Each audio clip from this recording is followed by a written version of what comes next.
when friends reach out to you, you better get back to them quick, because I missed a phone call from John. He was on one of the most important comedy shows ever made. He co-wrote one of the most beloved films of the 1980s. And then, somewhere along the way, he sort of faded from the conversation. So let's go back to the beginning and find out what actually happened to Dan Aykroyd, the Ottawa kid nobody saw coming. Dan Aykroyd was born on July 1st, 1952 in Ottawa, Ontario, right on Canada Day, which feels almost too on-brand for a man who has always been quietly, unapologetically Canadian at his core. His father, Peter Aykroyd, was a civil engineer who served as a policy advisor to Prime Minister Pierre Trudeau. His mother, Lorraine, was of French-Canadian descent and worked as a secretary. It was a stable, respectable, middle-class household. Not exactly the usual origin story for someone who would go on to wear a pork pie hat and chase ghosts for a living.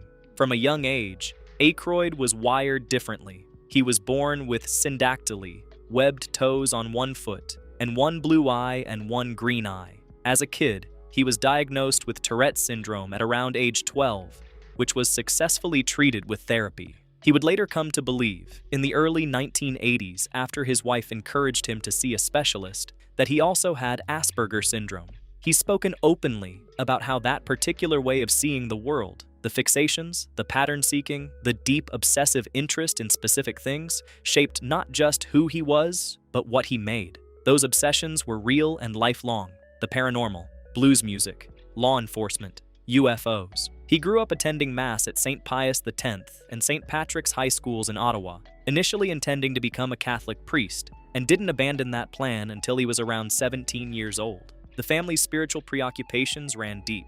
His great-grandfather had been a dentist and a mystic who corresponded with Arthur Conan Doyle on the subject of spiritualism, and was a member of the Lily Dale Society. His grandfather served in the Royal Canadian Mounted Police. These weren't just family anecdotes. They were ingredients. When he finally pivoted away from the priesthood, what he turned toward was comedy. And the people who knew him back then apparently understood immediately that this was the right call. He attended Carleton University in Ottawa in 1969, studying criminology and sociology, but dropped out before completing his degree. He managed an after-hours speakeasy called Club 505 in Toronto and worked in various Canadian nightclubs, sharpening something that couldn't really be taught in a classroom. In Ottawa, he also spent years at a club called Le Hibou, where he heard some of the great blues artists of the era: James Cotton, Otis Spann, Pinetop Perkins, and Muddy Waters. He later recalled that one night he actually sat in on drums behind Muddy Waters when the regular drummer stepped off the kit.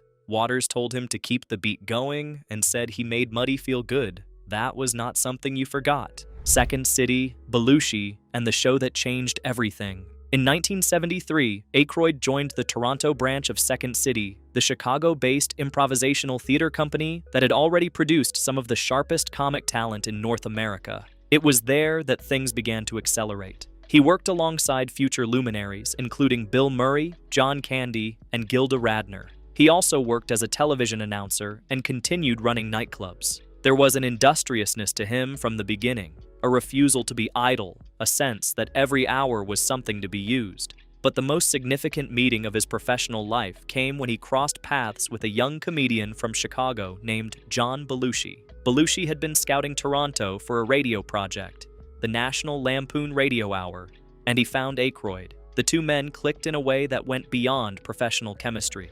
Belushi was loud, volcanic, physical, and unpredictable. Aykroyd was precise, fast-talking, detail-obsessed, and encyclopedic. Together, they were something unusual, a comedy duo where both people were genuinely funny on their own terms and something stranger and more combustible together. Donna is great in this movie. Everybody will remember from Bosom Buddies. She is wonderful in the film and is, in fact, Chevy's love interest. When Lorne Michaels was putting together a new late-night sketch comedy show for NBC in 1975, he tapped Aykroyd to join the inaugural cast. Saturday Night Live launched on October 11, 1975, with Aykroyd as the youngest member of what the show called the Not Ready for Primetime Players. He had originally been hired as a writer at $278 a week, but was folded into the cast before the show even aired. His 4 seasons on SNL, from 1975 to 1979, established him as one of the most technically gifted performers the show had ever seen. He was an expert mimic. His impressions of Jimmy Carter, Richard Nixon, Julia Child, Tom Snyder, and Rod Serling were precise and merciless. He created recurring characters that became part of the cultural furniture. Beldar from the Coneheads family, one half of the Two Wild and Crazy Guys alongside Steve Martin, and, most significantly, Elwood Blues, the taciturn, harmonica-playing half of a musical duo called the Blues Brothers. The guest host, Eric Idle of Monty Python, once remarked that Aykroyd's ability to write and inhabit characters made him the only SNL cast member he thought could have been a Python. That was not a small compliment. Aykroyd had a quality that was hard to name exactly, a kind of technical ferocity, a speed of transformation, that made even the most obscure character sketch feel completely inhabited. The Blues Brothers had started as a sketch, Aykroyd as Elwood, Belushi as Jake, but it grew into something none of them had entirely planned for.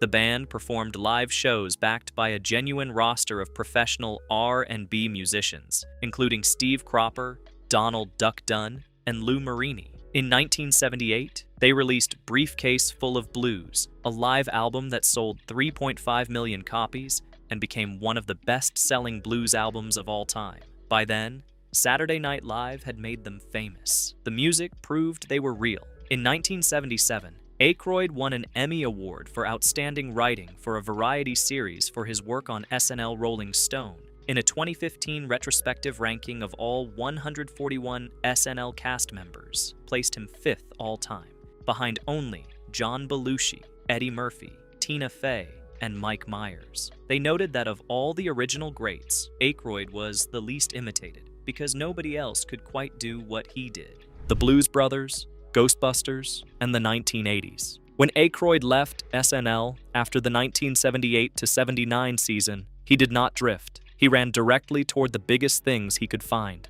The Blues Brothers film, released in 1980 and co-written by Aykroyd and director John Landis, was a sprawling, expensive, absurdist comedy built around car chases, live musical performances from Aretha Franklin, Ray Charles, and James Brown, and the barely contained energy of Belushi at his peak. It became a cult classic almost immediately and remains one of the most beloved comedy films ever made. The films came quickly after that. In 1983, Aykroyd starred opposite Eddie Murphy in Trading Places, directed by John Landis, a sharp and enormously funny comedy about class and identity that holds up remarkably well. Then, in 1984, came Ghostbusters. The concept for Ghostbusters was Aykroyd's from the beginning. He had been working on a script for years, drawing on his family's deep connection to spiritualism. His great-grandfather had corresponded with Arthur Conan Doyle on the subject, and Aykroyd had grown up genuinely believing in the possibility of the paranormal. His original script was considerably wilder than what ended up on screen.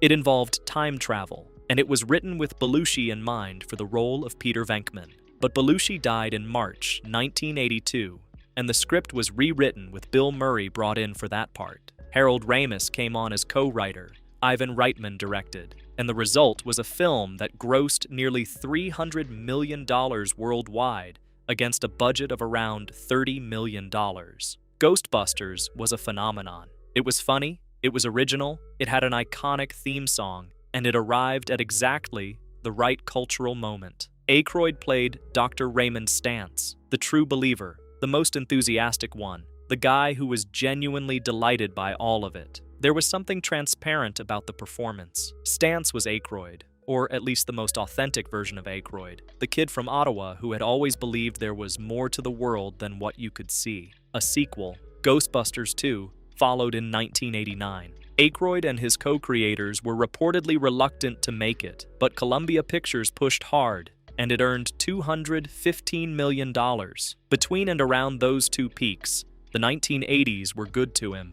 Spies Like Us in 1985, Dragnet in 1987, opposite Tom Hanks, The Great Outdoors in 1988, alongside John Candy. He was busy, he was bankable, and he was everywhere. There was grief woven through this period too. John Belushi died on March 5th, 1982, of a drug overdose, at the Chateau Marmont in Los Angeles. He was 33 years old. Aykroyd had known it was coming in some sense. Belushi's life had become increasingly chaotic and dangerous in the years after Animal House and the Blues Brothers made him one of the most famous comedians on the planet. But knowing something is possible and living through it are two different things. He and Aykroyd had been scheduled to present the Academy Award for Visual Effects together. Aykroyd went alone, and from the stage, he said, "My partner would have loved to have been here to present this, given that he was something of a visual effect himself." It was a small, perfectly calibrated thing to say,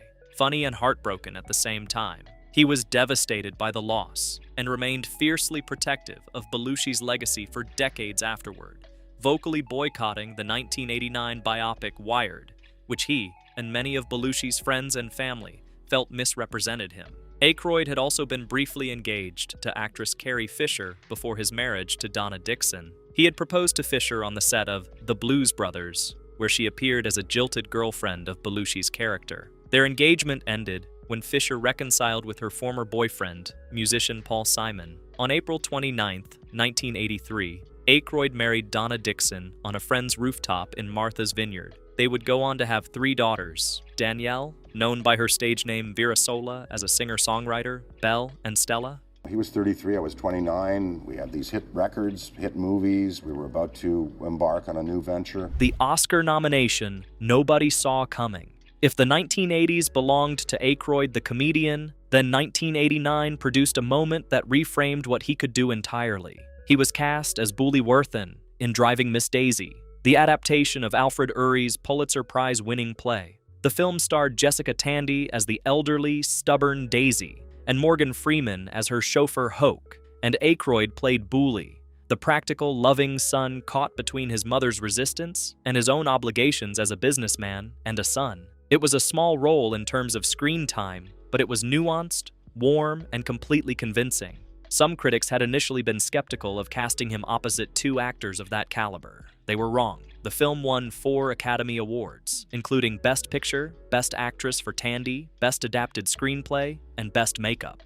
Tandy, at 80 years old, became the oldest Best Actress winner in history at that ceremony. At the 62nd Academy Awards in 1990, Dan Aykroyd received a nomination for Best Supporting Actor. He did not win. Denzel Washington took that award for Glory, but the nomination was significant. Nobody had expected the man who chased ghosts and drove a bluesmobile to show up in the Best Supporting Actor race. It proved he had more range than even his admirers had fully reckoned with, and it stands as one of the more underappreciated performances of his career. The difficult decade. The 1990s were hard. There's no gentle way to put it. Aykroyd's directorial debut, Nothing But Trouble in 1991, was a critical and commercial disaster. The film starred Demi Moore, Chevy Chase, John Candy, and Aykroyd himself under heavy prosthetic makeup, and it baffled and alienated almost everyone who saw it. It was the kind of film that, in retrospect, looks like someone who had too much creative freedom and not enough editorial friction. He was nominated for a Razzie Award for Worst Supporting Actor for that one. It was a painful lesson in the difference between having a vision and having a vision that works. What followed was a string of films that didn't connect. Coneheads in 1993, Exit to Eden in 1994, widely considered one of the worst films of the decade, a high-concept comedy that misfired spectacularly. Canadian Bacon in 1995, Getting Away with Murder in 1996, Blues Brothers 2000 in 1998, which tried to recapture something that couldn't be recaptured without Belushi, and the absence of him was felt in every frame. The film had a $28 million budget and earned just over $14 million worldwide. There's a version of this story where you blame a string of bad choices. There's another where you note that very few people who rode as high as Aykroyd did in 1984 managed to sustain that altitude. The mid-1980s had been an unusual peak, not just commercially, but creatively. The window for that specific kind of star-driven, high-concept studio comedy was already narrowing. He wasn't the only one who found the 1990s harder. He maintained a steadier presence on television during this period, hosting the paranormal docuseries Psy Factor, Chronicles of the Paranormal from 1996 to 2000, and starring in the ABC sitcom Soul Man from 1997 to 1998, in which he played a recently widowed Episcopal priest. He had recurring guest appearances on the Jim Belushi sitcom According to Jim, which ran from 2002 to 2009. None of it was the equivalent of what had come before, but he worked consistently, and he never quite disappeared. There were smaller, more successful supporting appearances scattered through the decade. Tommy Boy in 1995, Grosse Point Blank in 1997, Ants in 1998. He kept his hand in, kept moving, kept showing up. But the era of Dan Aykroyd as a leading man in major studio comedies was essentially over. Good soul and a sweet guy, and he's really one of my closest friends. We have a great relationship. He was my creative conscience throughout this whole thing. The business mind. What is easy to overlook when following Aykroyd's film career is how much of his energy, beginning in the early 1990s, went into building things outside of Hollywood. In 1992, Aykroyd co-founded the House of Blues with Isaac Tigret, who had previously co-founded the Hard Rock Cafe, and with Judith Belushi, John Belushi's widow. The original location opened in Cambridge, Massachusetts, and the chain eventually grew to include venues across the United States. The concept was built around live music, Southern-inspired food, and a genuine reverence for the blues tradition. All things that Aykroyd had carried with him since those teenage nights at Le Hibou in Ottawa. The House of Blues was eventually sold to Live Nation in 2006 for a reported $350 million. Then came vodka. In the mid-2000s, Aykroyd had gotten into the spirits business in a modest way. He became the importing agent for Patron Tequila in Canada, helping turn it into the country's top-selling luxury tequila brand.